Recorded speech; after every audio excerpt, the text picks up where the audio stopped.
of Zabrze in southern Poland, the home of Górnik, the famous old club in this mining community.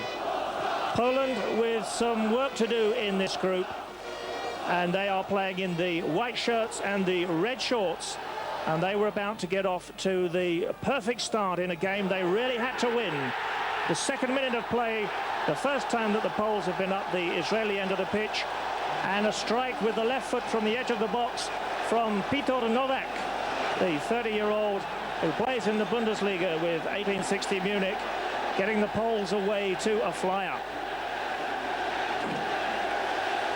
Well, Israel, as we said, were coming into this game undefeated and really beginning to believe that they could make the trip to England next June. But a severe setback coming in after just 90 seconds of play, as that shot is rifled home across the keeper and into the bottom corner. No chance for Bonnie Ginsberg, who tonight was winning his 60th cap in Poland. Well, the home nation really with their tails up. Tremendous shot against the crossbar from the veteran, the fullback, Kowalczyk, from the Betis club in Seville. Could so easily have made it a second there, linking up well with the forwards to engineer a left foot shot that crashes against Ginsberg's crossbar. And the Israelis really on the ropes in the early stages. However, they came back well, and they came back with some force just before half-time.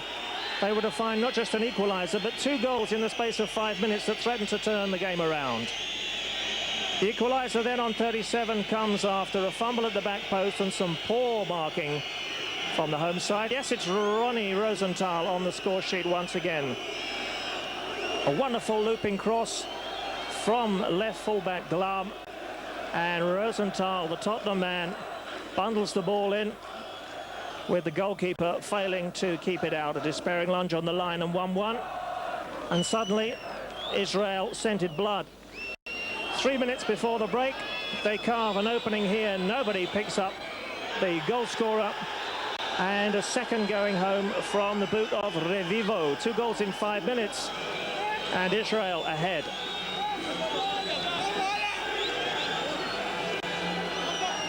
The Israelis, having won 2 and drawn 3 of their opening 5 matches, were second in the group at the start of the midweek action, while Poland found themselves languishing second from bottom. And as the sides headed towards the tunnel at half-time, it looked as if the Israelis were about to do it once again. Holding the might of France 0-0 in their last match on home territory, here they were, coming to the heartland of Poland, and with goals in the space of 5 minutes from Ronnie Rosenthal and Revivo, they'd cancelled out that opener from Poland's Nowak. So we move forward into the second half. The Israelis looking to build on that 2-1 lead. However, whatever was said in the dressing room at half-time really worked wonders with the Poles. It took them just 5 minutes to get the game back on level terms. Ginsberg unable to keep out the initial shot, and following up was Juskowiak to wrap it up and run in the rebound.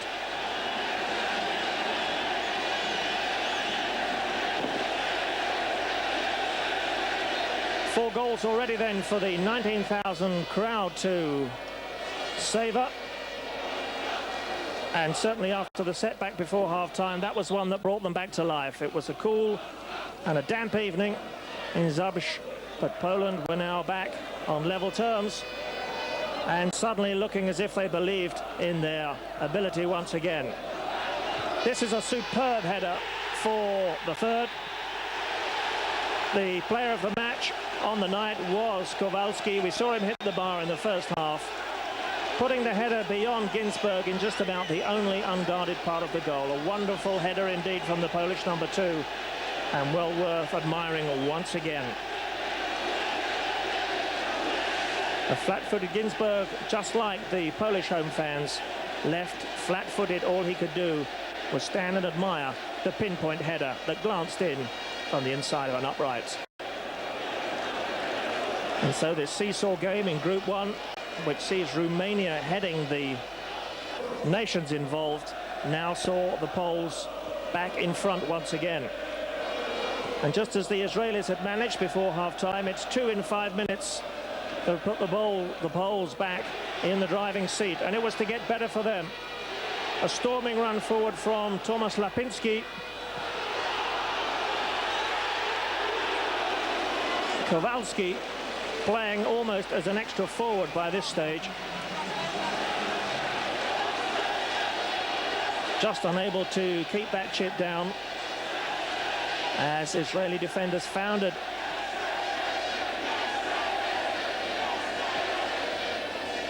Israel missing Ronen Haratzi up front. He's the leading goal scorer in this group for Israel. And Ronnie Rosenthal, the lone figure up front, a second shot against the crossbar.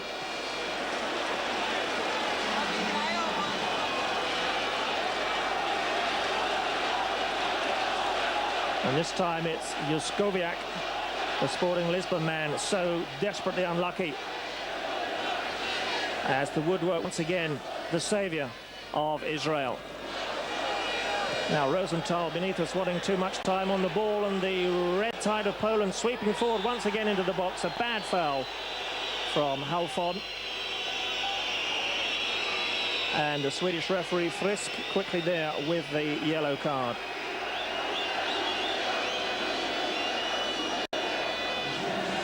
Another yard on the run from Kosminski there, and surely Poland would have had a penalty.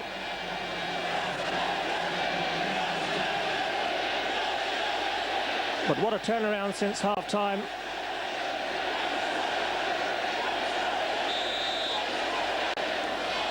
Poland leading 3-2, and suddenly it was 4. The free kick sneaking home through a forest of legs, and nobody getting a touch on the shot from Kozetski on 62 minutes, and Poland have 3 goals inside of 12 second-half minutes, and those fans are about to celebrate a famous victory here in Zabrze.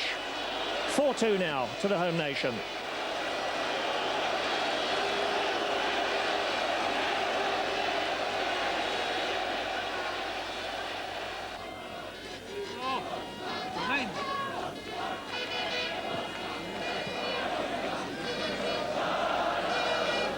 Israel in the last 20 minutes still coming forward and conjuring up perhaps the best goal of the 6. It was to be the final goal of the game, but what a goal it was from the young substitute Itzik Zohar coming on, and with 30 minutes to play, the most perfectly executed of volleys, which left a floundering Vanchik to pick the ball out of the net for Israel's second.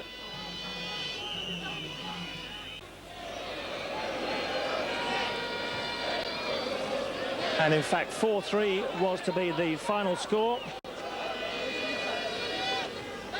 But certainly the crowd getting value for money in this game, and with Romania having a simple away tie in Azerbaijan, one they were always expected to win, Poland knew that they had to really get maximum points from this game if they were to stay in this group with any chance of making the trip to the finals in England in the summer of '96. 4-3 to Poland, the final score. Everybody is playing catch-up with the Spaniards, who had a fairly comfortable looking away trip to Armenia. Certainly that's how it turned out as well. But they had to wait for the second half before the goals came. The first 3 minutes after the break, Spain are in the all-white strip. Dreadful error here from the Armenian goalkeeper. And a simple open goal for Amaviska, the Real Madrid man, could hardly miss. Abrahamyan in the home goal didn't have a happy night of it, and his punch from that corner kick was dispatched with some aplomb from all of 25 yards by the Basque man. Goicoechea, the ex-Barcelona star, now at Bilbao, wraps it up for Spain. So comfortable for the pace setters in Group 2. Spain winning by 2-0 there in Armenia.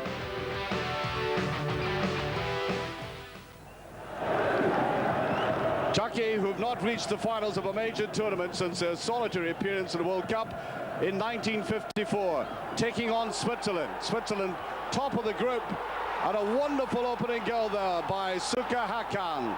17 minutes gone, hardly out of the blue, because he's well known as a scorer. He has penetration and an eye for goal, as you can witness yourselves.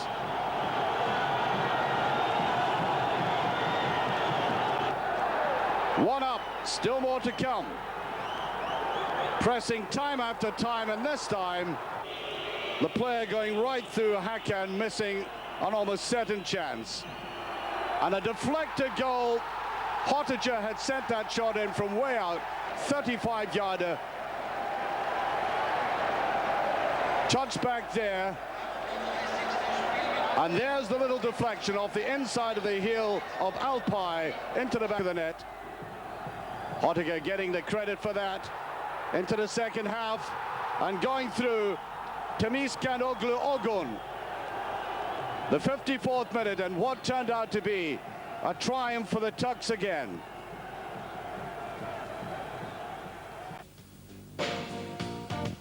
And now one must assume Turkey are beginning to build and consolidate for a final charge towards the finals in England.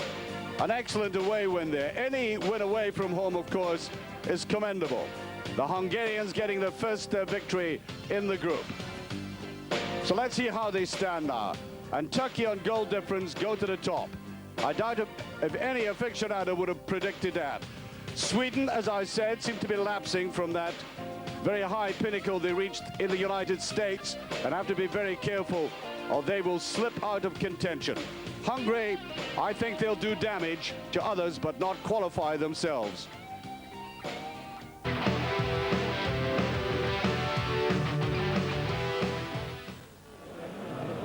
Well, in world football terms, there's something stirring down in the Balkans, and that could well be Croatia. Here in the red and white shirts against Slovenia, they survived an early scare there as the Slovenians broke early in the game, and the goalkeeper Ladic was shown a red card there for felling Zidane. On came the substitute goalkeeper, the Croatians down to 10 men. It mattered not. On 17 minutes, that's a goal of real quality from Robert Prosinecki, now playing his football out alone in Spain at Real Oviedo. And the man disadvantage, no hurdle too big for the Croatians to overcome. Just 3.5 years into their existence as an independent footballing nation. And a wonderful free kick from all of 30 yards bent over the wall for Croatia to take a very handy lead indeed. Well, Croatia really have exploded onto the world scene in this group. They lead it after 5 matches with 13 points, undefeated, 4 wins and just a draw.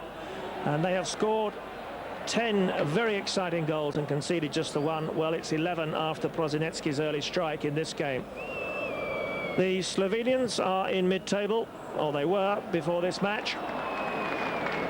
But when you're defending against a side that boasts up front, Alan Boksic of Lazio, the leading scorer for 2 seasons at Olympique Marseille before his transfer to Serie A. Boban, of course, whose goals have been instrumental in taking AC Milan into the European Cup final. The goal scorer Prosinecki we've already seen, and they're adding a second in the final minute, perhaps the most exciting player currently in the Croatian side and indeed in European football. From Seville in Spain, Suker wrapping it up. The 10 men of Croatia brushing Slovenia aside. Prosinecki's 17th minute opener, and then a wonderful strike once again from the man who just cannot stop scoring for his new country. Suker's goal in the final minute, giving Croatia their 5th win in this group by 2-0.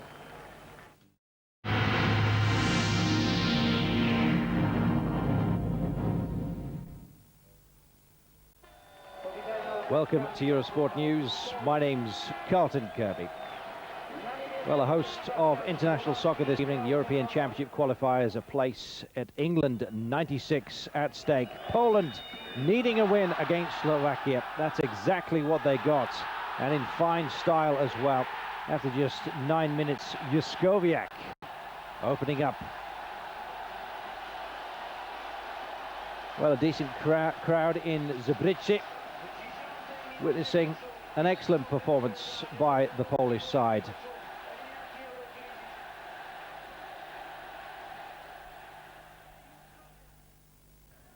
often promising so much, Poland, and letting down all national hopes of victory, certainly on the World Cup stage in recent years. But up against Slovakia, the old machine working very well indeed. Wyszewski in the second half, 15 minutes in,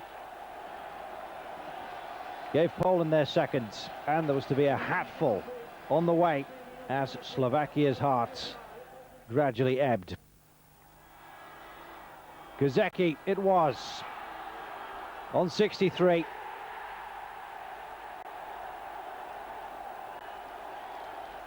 (3-0), and there's still more to come. Slovakian defence all over the place. Novak taking advantage just 7 minutes later. This to make it 4. It really was party time in Zabrze.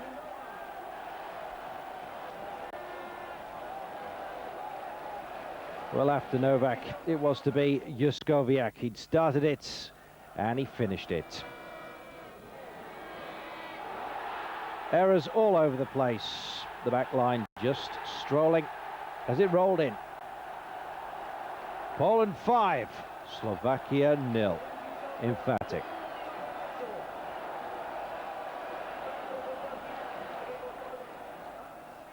Sedin Radichu being sent off for retaliation after that foul. Daniel Mutano, though, with the winner. 2-1 to Romania. And we can take a look at how Group 1 is settling down. And there it is, Romania top of the standings ahead of France. Poland level on points with the French now. And it's all but over in this group. An awful lot to play for. 4 teams still in it.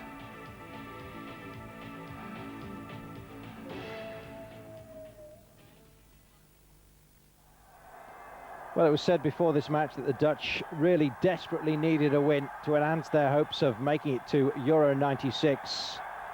But there was just 1 goal in it on the night, and Sergej Gerasimets it was, with this superb strike, finding the angle. There was absolutely nobody there, and he went for it. Nobody in the middle from his team. The angle got tighter and tighter. He picked his spot to perfection. Belarus taking it 1-0 in one of the shock results of the night, and there was another in Group 5.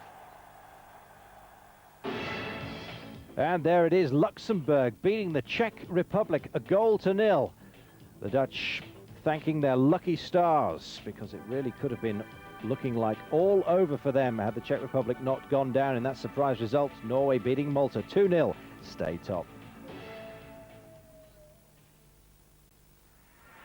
Windsor Park and Northern Ireland up against Latvia, and just before the break it was to be an Ian Dowie strike on the back of this foul. Boris Montak on Mike Hughes. Well, did Dowie put it in, or was it an own goal? Well, Dowie certainly claimed it. An own goal, heavily suspected. Well, I think I'd have claimed it as well. In front of this partisan crowd, definitely an own goal, though. Well, that looked like being it until in the second half, on 59 minutes, Latvia suddenly came awake. 2 goals in 3 minutes. The first from Zyber Litz, met with deafening silence.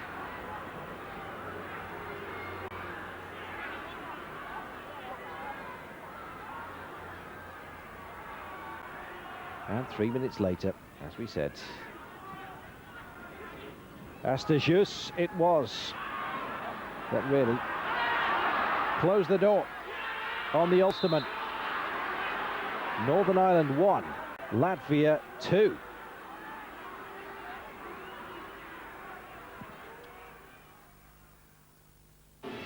And this is Group 6 for now. Northern Ireland still in 3rd place, Latvia in 5th. No change as far as that's concerned. But really, points lost for the Ulsterman. they may live to regret it, with Portugal and Ireland looking slightly comfy above them. More after this.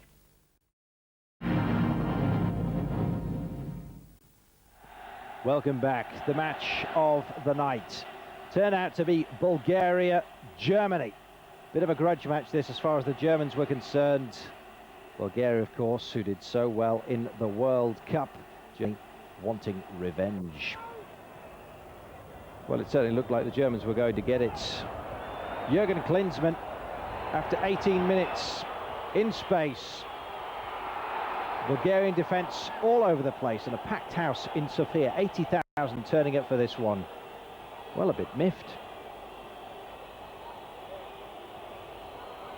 Well, indeed, Germany were well in control of the match at this stage, and just before the break, a lovely strike from Thomas Strunz.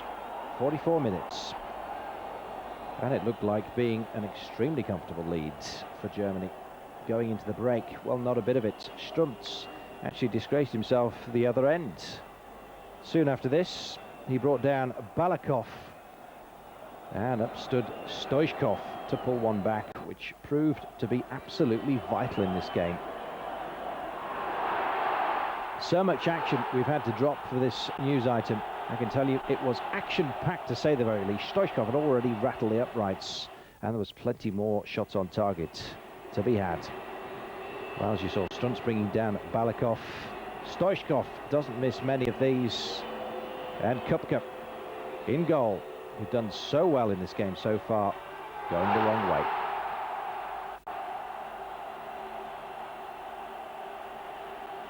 So was it hollow cheers amongst the Sofia faithful? Not a bit of it. Bulgaria were on the way back. Under pressure.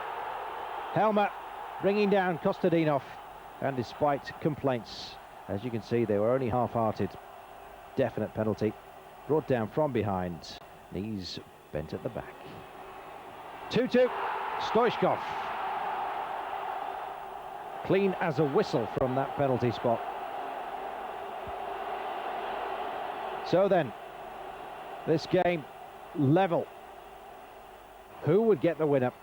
And it seemed only a matter of time before it came. Indeed, it was only 3 minutes before Kostadinov with the vital strike, keeping his head as everyone else around him was losing theirs. Bulgaria bringing the house down, quite literally. 3-2, what a comeback. A great night in Sofia.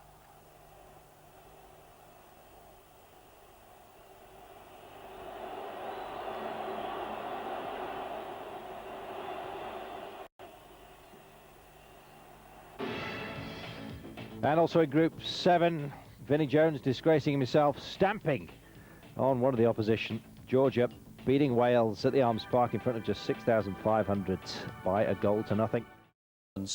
Goals from Billy McKinlay and John McGinley gave them a comfortable 2-0 win and put them second in Group 8 behind Russia, who won 7-0 in San Marino. Vinnie Jones has clearly made himself thoroughly familiar with the words of his country's anthem. Commitment has always been one of his strengths. Sadly, one of his weaknesses has been his familiarity with referees' cards. Red in Cardiff for what the Finnish official reckoned was serious foul play. Jones himself said afterwards that he was trying to hurdle the player but couldn't avoid him. It's the 9th time he's been sent off, the 3rd time in the last 12 months. That was just before the half hour. Wales held out for another 45 minutes against a side who'd already beaten them 5-0 in Georgia, but eventually Wales cracked. Demands the ball again, does Kinkladze. Tries to chip Southall. That is magnificent. But if Wales' defeat didn't make headlines all round Europe, some other results did. Germany's 3-2 defeat in Sofia, for instance. That left Bulgaria with a favourites chance in Group 7 and raised hopes in Georgia. Their away game in Germany in September now looks very interesting. In Group 6, Northern Ireland's home game with Latvia was a fixture with significance both sides of the Irish border, since Jack Charlton went Euro fishing in Liechtenstein and only caught a cold. Dowie, it's in! in.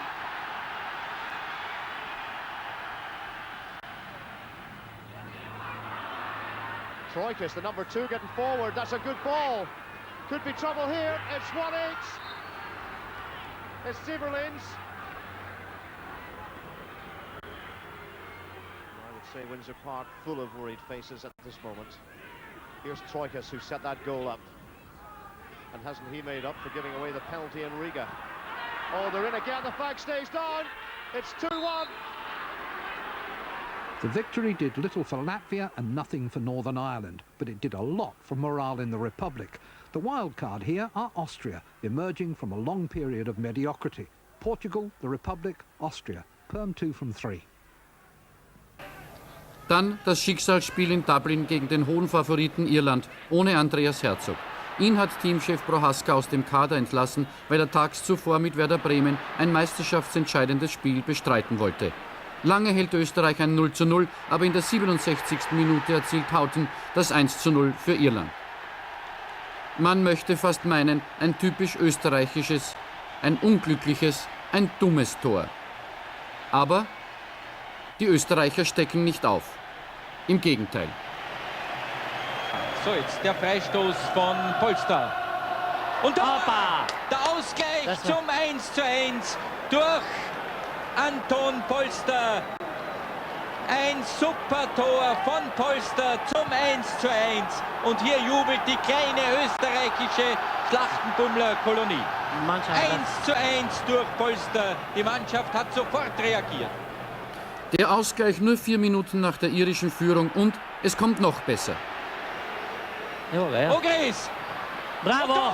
Bravo, Andreas bravo! Ogris erzielt das 2:1 für Österreich. Unglaublich!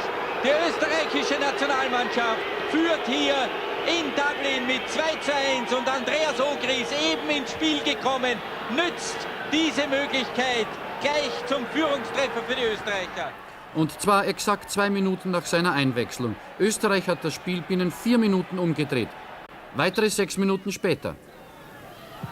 Rosenig, Polster! Hoppala! Bravo, bravo. 3:1 für Österreich. Toni Polsters dritter Doppelpack im dritten Länderspiel 95. Mit seinen Treffern 31 und 32 in der Nationalmannschaft schießt der Kapitän Österreich zum sensationellen 3:1 in Irland. Und plötzlich ist die Tür zur Endrunde in England weit offen. Österreich mit einem Spiel weniger, nur noch 2 Punkte hinter den Iren. Aber nach dem 2:3 gegen Lettland in Riga geht's für Het slotakkoord in het lege Gradski-stadion Macedonië-België. Doekschop met Schifo. Ja, Celeski komt daar onvoldoende bij. Schijpers met Dilliké, die bal gaat binnen. George Groen. Onvoorstelbaar. Daar komt hij. Schifo die kopt. Ja, hij doet 2. Enzo Schifo. Onvoorstelbaar. Gunther Schijpers. Gilles de Bilde. Gunther Schijpers. Wordt dat nummer 3? Gunther Schijpers, ja! Zijn derde goal ook meteen voor Gunther Schijpers.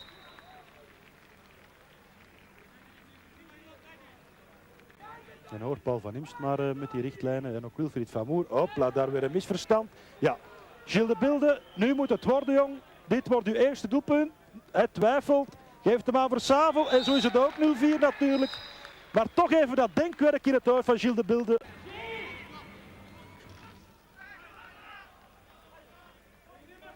Moet even wachten. Karagiannis, daar is de voorzet. Het is 0-5. Enzo Schifo. Oh, het is eigenlijk niet te geloven. Dit lijkt wel één grote droom. Świerczewski. Prawą stroną pędzi Jaskulski. Świerczewski i teraz Świerczycki. Gol! Kontra, szybkie wyjście Polaków z własnej połowy. Zagranie do Koseckiego. Kosecki, pole karne, strzał. Gol! Nowak. I gol! I Juszkowiak, pusta bramka, 5-0, tak jest! I gol! I Juszkowiak, pusta bramka, 5-0. Tak jest! Dużo walki. Teraz szansa przed Juskowiakiem. Spóźnił się tam Lebew, Juskowiak na wysokości pola karnego. Ostry kąt, gol! AKKK! To jest ta kontra, o której walczyliśmy. Brawo, panie Andrzeju! Żorka F i gol! Ojej, jak szkoda, jak szkoda! I koniec, proszę państwa. Tyle wysiłku, tyle nerwów i wciąż nikt nie jest bliższy tego awansu. Ani Francja, ani my. It reads like a storyline from Roy of the Rovers. A broken leg forces Ali McCoist out of international football for 2 years. Then on his return... There's John Collins with the cross. McCoist goes in! He scored! It's Ali McCoist for Scotland! 28 minutes of the second half gone! The 17th international goal, and Scotland have a precious lead. Suffered their worst result at home since 1958 at the hands of Russia. This was goal number 2 from Valery Karpin. The Foggia player Igor Kolivanov scored twice for the Russians in the space of 2 minutes to complete a humiliating 6-0 defeat for Finland. Goal difference could prove to be vital in Group 8, and the win takes Russia to the top of the table with Scotland in second place. The Scots have home matches to come against Finland and San Marino. The Republic of Ireland boss Jack Charlton was a spectator in Riga to watch Latvia take a surprising 2-0 lead against Austria. This the first goal from Vitas Rimkus. But the Austrians came back hard in the second half, and they probably thought they'd done enough to secure a draw when substitute Dieter Ramush scrambled an equaliser. But 3 minutes before the end, a superb individual goal from midfielder Arman Zabelin secured Latvia's first home victory in this competition and the shock of the night. Wild celebrations followed, and the result does the Republic of Ireland a big favour. They remain in second place, 4 points behind the Portuguese. The Republic travel to Austria next, then it's Latvia in Dublin and Portugal in Lisbon. Northern Ireland tomorrow, they go a massive 7 points clear. The interest surrounds the Republic of Ireland, who face Austria in Vienna on Wednesday. The Republic, after looking good, have dropped 5 points out of the last 6, including this defeat by Austria in Dublin in June. Kelly in from Houghton, off Polster's head. Kogler, then it's Sheridan and Kenna. Intelligent ball back to Sheridan, coins at the near post. Here's Cascarino. Oh, and it's deflected. And Ray Houghton has scored. And the offside flag stays down. And Ireland are in front.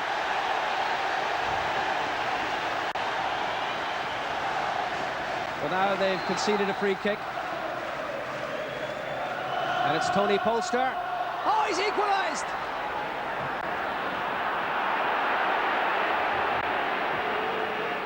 Oh, and here's O'Grease. And that's 2. And Ronnie Whelan protests to the referee and is going to be booked and is out of the game in Vienna in September. Austria have the free kick. Taken by Prozinik. Holster! Well, that's that. That is that. But it's Bobby Gould's first game in charge of that Welsh side, who are propping up the group, and he's been talking to Ian Gwynn. Lie in 4th place with only a remote chance of qualification. When Portugal took the lead 2 minutes into the second half through Domingos, the partisan 50,000 crowd expected their team to bag a hatful of goals and qualify in style. But Northern Ireland's makeshift team refused to roll over. Strasbourg winger Michael Hughes fired a 30-yard free kick through the Portuguese wall. Hull City goalkeeper Alan Fettis was the hero of the hour as Domingos came looking for his second.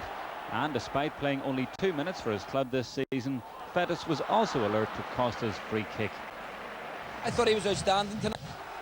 Portugal should still qualify. Northern Ireland will probably not. But this was their night. Jerome Quinn, BBC News. Qualified, Denmark look as though they'll be one of those. Switzerland face a big fine from UEFA after the Swiss team paraded a banner protesting at French nuclear tests at the start of their match in Sweden in Group 3. The banner, which said "Stop it, Chirac," goes against a UEFA ruling which bans all political demonstrations on football pitches. UEFA say they're looking into the matter. As for the match itself, Sweden, who were third in the World Cup last year, needed to win against group leaders Switzerland to retain any hope of qualifying, and the Swedes certainly tried, but Dahlin shot over in the first half. While the Swiss, who may well be on their way to England, also had first half chances, this time Anderson preventing Turk Yilmaz.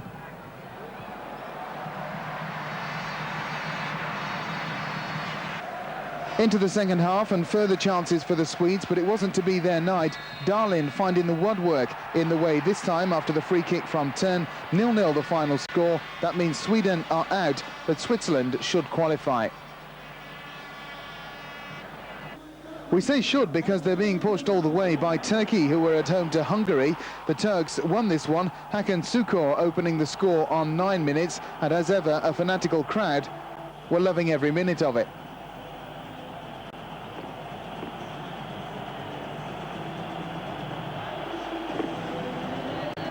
And Şükür, who really is a hero in Turkey, made it 2-0 on the half hour. The Turks are no longer the pushover they used to be in Europe.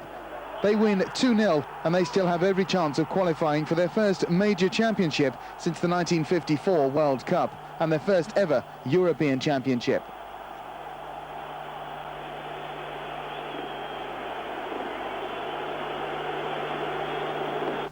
So this is how they stand in Group 3. Switzerland are on top. Only them and Turkey can make it through from the group. Switzerland are at home to Hungary. Turkey are away to Iceland and then away to Sweden. For the moment, the Turks are favourites to finish on top.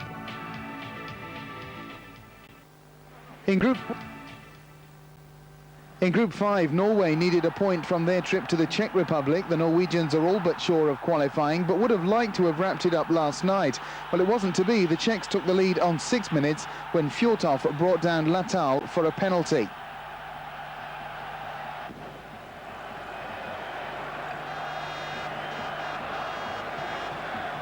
Certainly little doubt about it. It was taken by Thomas Skuravi. An early lead for the Czechs, and they kept it until the break.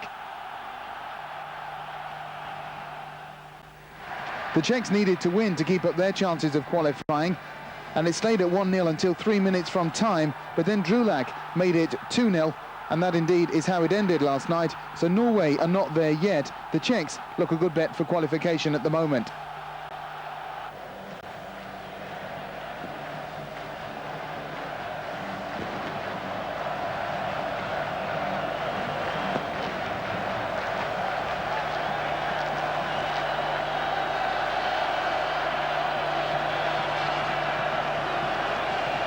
The Netherlands were the favourites in the group, but they've been having a hard time. They lay third before last night and were at home to Belarus in a match they simply had to win.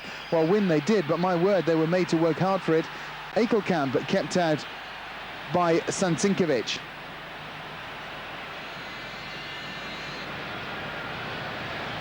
And it looked very much as though it was heading for a disastrous draw for the Netherlands, but Mulder popped up to save his side on 83 minutes. It really was a last-gasp victory for the Dutch. 1-0 the final score. The Dutch can still qualify if they win both their remaining matches, but it certainly won't be easy.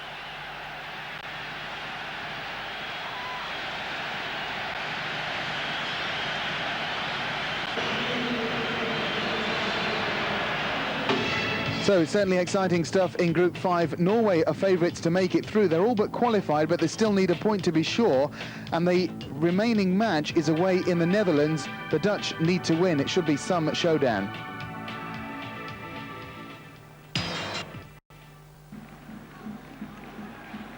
France are struggling in Group 1, but were at home to Azerbaijan in Auxerre last night and expected to win, and they certainly won and did it in style. They opened the score on 13 minutes through Marcel Desailly of AC Milan, and 4 minutes later, Yuri Djurkaev made it 2-0.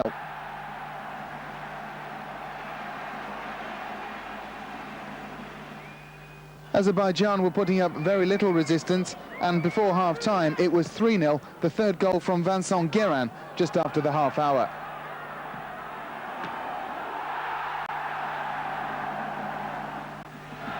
The floodgates then opened in the second half. Djurkaev's shot was stopped by Gasanov, but Pedros made no mistake. And 5 minutes later, Leboeuf scored the goal of the evening to give France a 4-0 lead.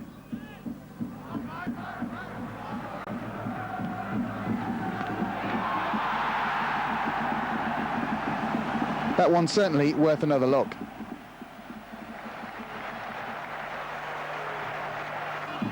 And then it was a goal almost every 5 minutes. Dugarry of Bordeaux made it 6-0 on 65 minutes.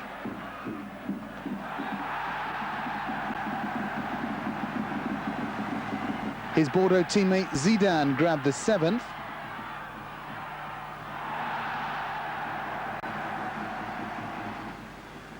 The 8th went to Leboeuf, his 2nd of the match.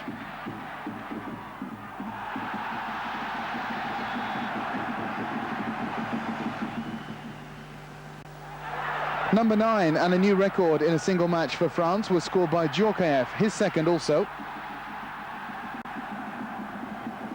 And then into double figures in the final minute, Christophe Coquard, the scorer in front of his home crowd in Auxerre. 10-0, the final score for France, a record win for them, but the goal difference won't do them any good in the group. They need now to beat the big teams.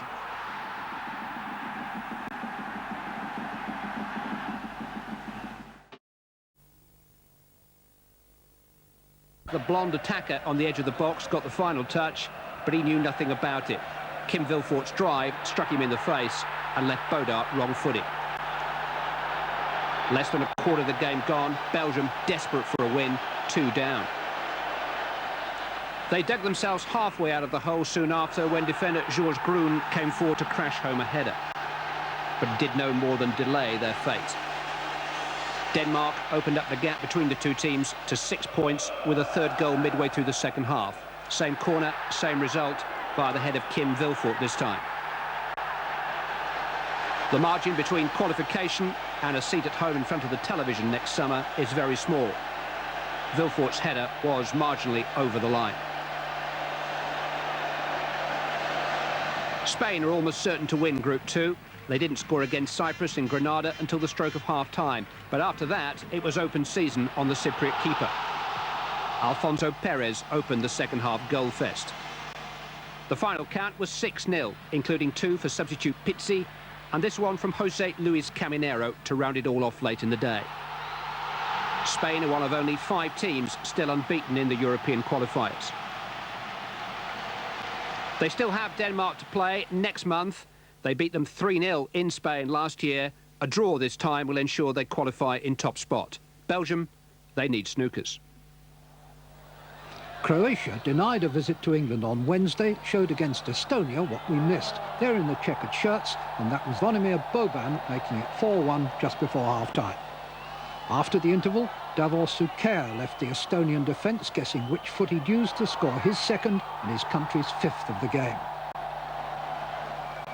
An unhappy night for Portsmouth's goalkeeper Mark Poom ended at 7-1 with Suker completing his hat-trick. In the same group, Italy kept in touch by beating Slovenia, but only 1-0. Fabrizio Ravanelli, played onside by a defender on the near side, scored the only goal. There were 6 Juventus players in the starting lineup, but plenty of talent on the bench. Giuseppe Signore on at half-time, Roberto Baggio only on for the last half hour. Italy's visit to Croatia next month will be a real test. Everybody wants to be top of the group. Coming 2nd carries no guarantees. Big night of European Championship football last night. The hunt for places in England really is hotting up. In Group 2, Spain are sure to qualify, but it's some fight between Belgium and Denmark. The Belgians had to beat the Danes in Brussels, and the Danes, the defending champions, would be sure of at least 2nd place if they won. And Peter Schmeichel called into action early on to keep out De Gruyter. And the Danes into the lead on 19 minutes through Michael Laudrup.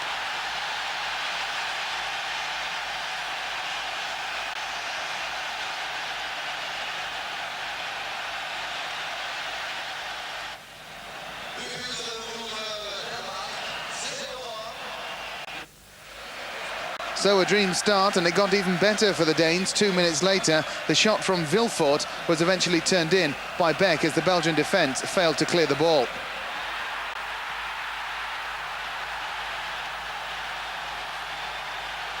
So now the Belgians were facing defeat and they were facing elimination from the European Championship.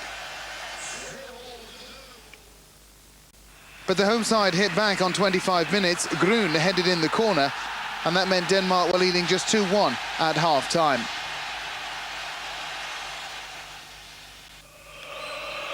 But midway through the second half, the Danes killed it off. Vilford heading in Laudrup's corner, 3-1 the final score. Denmark should now qualify for England, but Belgium are out of it. Turkey, who were at home to Hungary, the Turks won this one. Hakan Şükür opening the score on 9 minutes, and as ever, a fanatical crowd were loving every minute of it.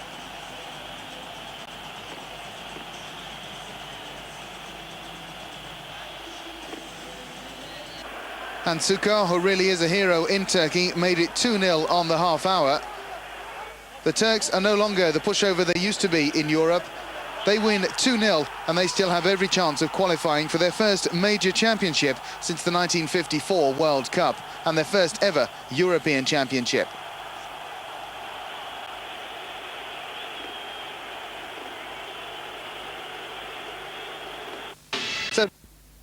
But they knew they could put themselves back on the road to England with a win at home to Slovenia in Udine last night. And Italy were expected to win, but they were certainly made to work hard for their victory. The only goal of the game came from Fabrizio Ravanelli on 13 minutes.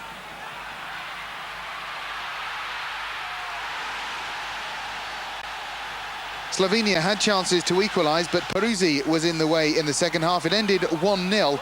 Italy take the points and breathe a sigh of relief. Trip to the Czech Republic, the Norwegians are all but sure of qualifying, but would have liked to have wrapped it up last night. Well, it wasn't to be. The Czechs took the lead on 6 minutes when Fjortov brought down Latal for a penalty.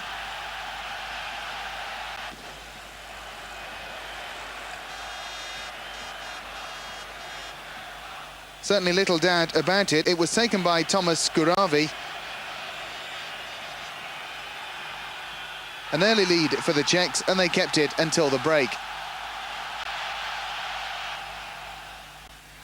The Czechs needed to win to keep up their chances of qualifying, and it stayed at 1-0 until 3 minutes from time, but then Drulak made it 2-0, and that indeed is how it ended last night. So Norway are not there yet. The Czechs look a good bet for qualification at the moment.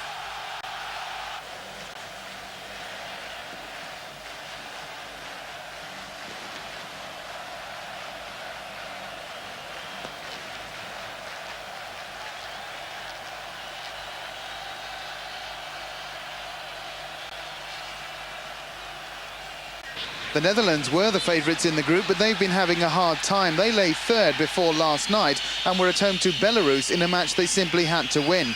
Well, win they did, but my word, they were made to work hard for it. Ekelkamp kept out by Sancinkovic.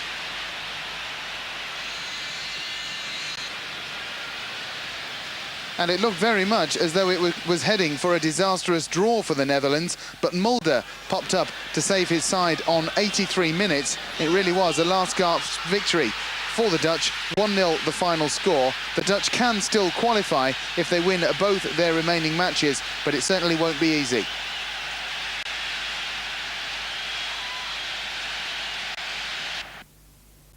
The Republic of Ireland have given themselves a hard time in qualifying. They travelled to Austria last night and couldn't afford to lose, so a disastrous start for Jackie Charlton's team when Sturger opened the score for Austria on 3 minutes.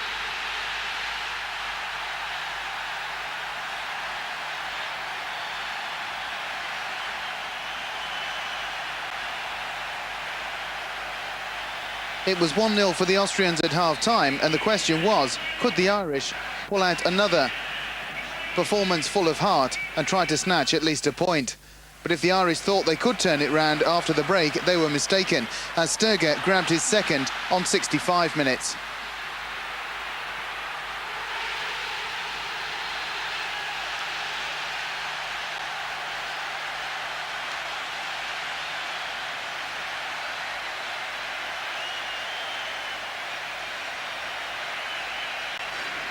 A glimmer of hope, though, for the Irish with a quarter of an hour to go. Paul McGrath giving them something to hope for as he pulled one back from the corner.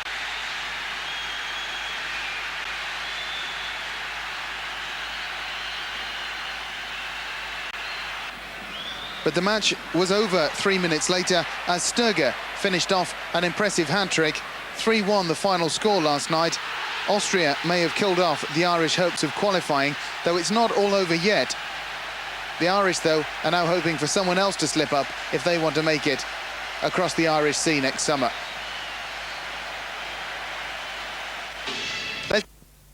Way in Group 7, where Bulgaria looked likely to finish on top, but the Germans knew that a win at home to Georgia last night would see them well on their way to qualifying. But a shock start for them as Georgia took the lead on 28 minutes through Kespadja. But by half-time, Germany were level. Andy Muller was there with the equaliser.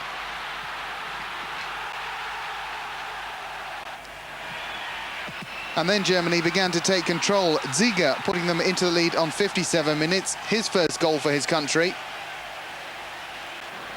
And 4 minutes later, Kirsten was there to make it 3-1.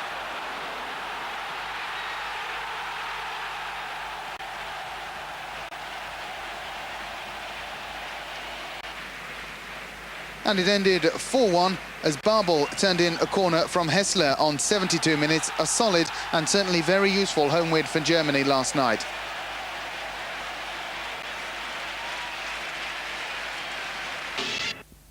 France are struggling in Group 1, but were at home to Azerbaijan in Auxerre last night and expected to win, and they certainly won and did it in style. They opened the score on 13 minutes through Marcel Desailly of AC Milan, and 4 minutes later, Yuri Djurkaev made it 2-0.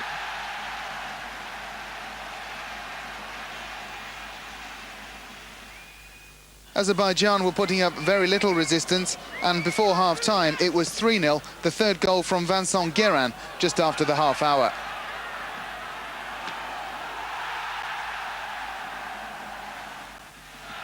The floodgates then opened in the second half. Djurkaev's shot was stopped by Gasanov, but Pedros made no mistake. And 5 minutes later, Leboeuf scored the goal of the evening to give France a 4-0 lead.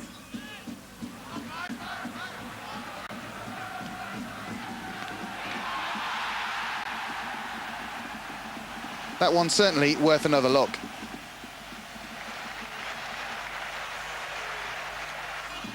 And then it was a goal almost every 5 minutes. Dugarry of Bordeaux made it 6-0 on 65 minutes.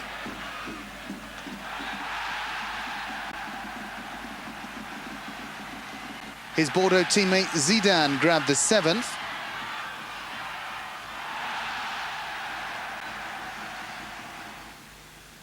The 8th went to Leboeuf, his second of the match.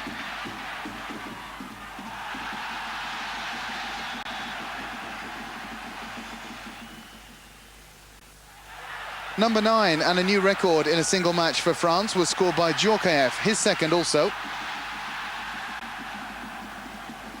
And then into double figures in the final minute, Christophe Coquard, the scorer in front of his home crowd in Auxerre. 10-0, the final score for France, a record win for them, but the goal difference won't do them any good in the group. They need now to beat the big teams.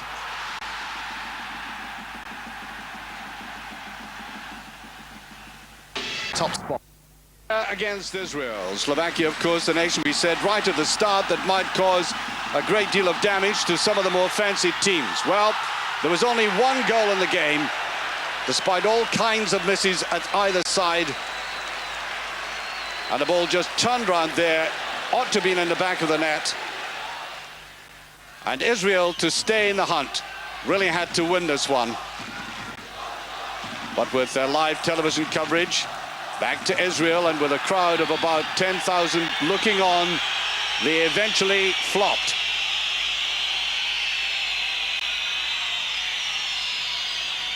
The goal eventually coming in the 54th minute, after the game had been rather much of a stalemate in midfield. The deadlock broken, and deservedly so. A bit of confusion in the defence, and Tibor Jankula in the 54th minute, with the added flamboyance of the somersault, had turned Israel turtle.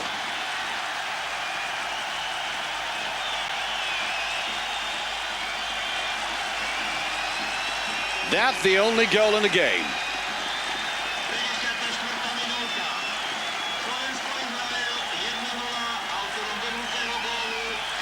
So after going very strongly in the section, 19 points in all, expected to win, and they won in style.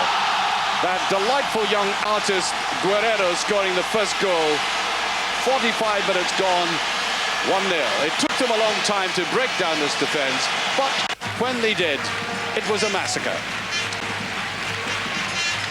Into the second half, Luis Enrique feeding the ball across, and bang from the head of Alfonso. 51 minutes gone, it's 2-0.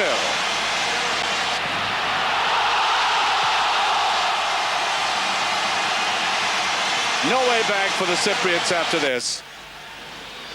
Just every now and again, a little flutter at the back of the Spanish defense. But all these Spanish goals nicely worked out. And aided by the post, Pizzi in 75 minutes made it 3-0.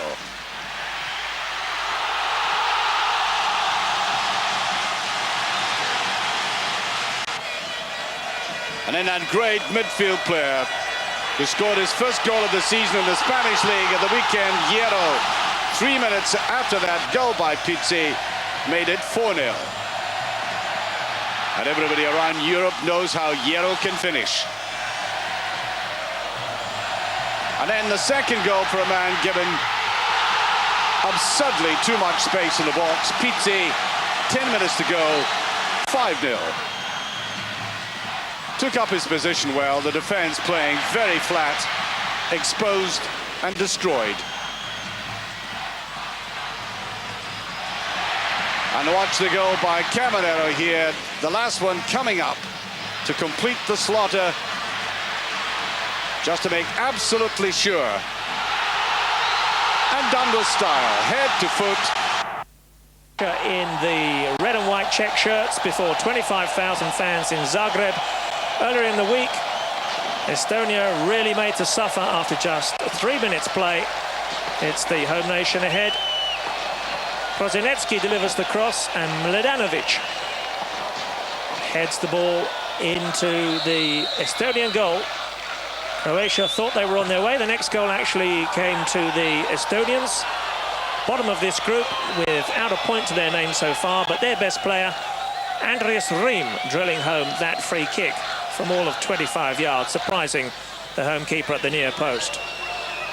That was on 17 minutes. 2 minutes later, a blatant foul in the penalty area. The Estonians concede the penalty kick, and it's comprehensively put away by Suker, the man who plays for Seville in Spain. 2-1 quickly became 3-1. Alain Boksic, the ex-Olympique Marseille star, sold to Lazio of Rome after their European Cup final success in the wake of the bribery scandal. 3-1 became 4-1 just before half-time. A goal this time for Boban.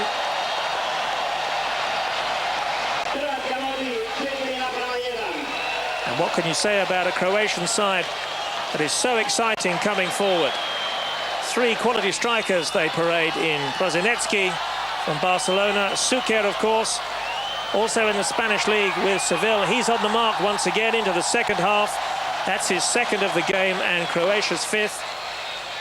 And Alain Boksic, who was the leading scorer in the French league with Olympique Marseille prior to his transfer to Serie A. Prosinecki turns goalmaker once again. Stimac on 81 with number 6. And the torture wasn't over yet for the plucky Estonians. With a minute remaining, a cheeky toe poke from Suker with his 3rd goal. The man has an outstanding goal-scoring record. Fine pass by Gascoigne, timed it to perfection with the run of Shearer, who equally timed his run to perfection. Flag was up for offside, but the referee didn't give the offside.